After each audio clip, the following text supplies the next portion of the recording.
So yan guys, what's up mga tigman? So another day, another food vlog mga idol. Yan, so late night, super late. Naghahanap ba kayo ng chow fan ng 10 oras ng gabi mga idol?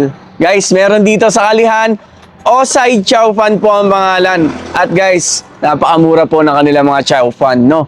Sa halagang 50 pesos, matitikman mo na yung kanilang chow fan mga idol. At iba't ibang klaseng mga toppings. Kompleto sila ng toppings mga idol. Meron sisig, siomai, Shanghai, sausage, pork chop, liempo, chicken fingers. Lahat yan kompleto dito.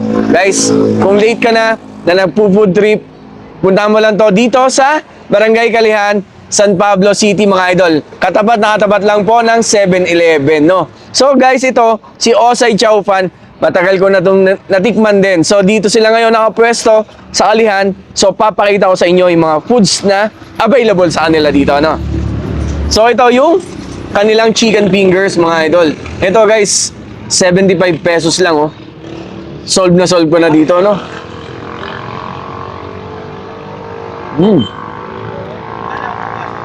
Ito na, yung chow fan.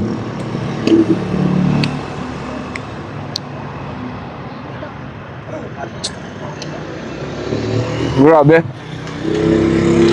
Alam nyo guys, yung subo ko parang bitin sa akin tong isa. Kasi sarap. So ano naghahanap dyan o mahilig sa chow fan? Nagbubukas po sila 2 p.m. hanggang 3 a.m. O diba? Hanggang alas 3, pwede ka mag-food trip. Dito lang sa Atabing Kalsada, dito sa Kalihan mga idol. So, pakita ko naman yung kanilang liempo na malaki.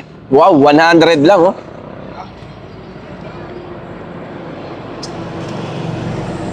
Yun, oh. Liempo.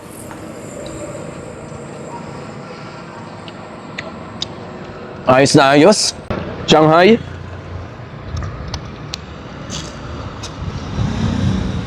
Wow. So yun guys, punta lang kayo dito kung gusto nyo ng food trip. Osay Chow Fan, katapat na katapat lang ng 7-Eleven, Barangay Kalihan. Thank you!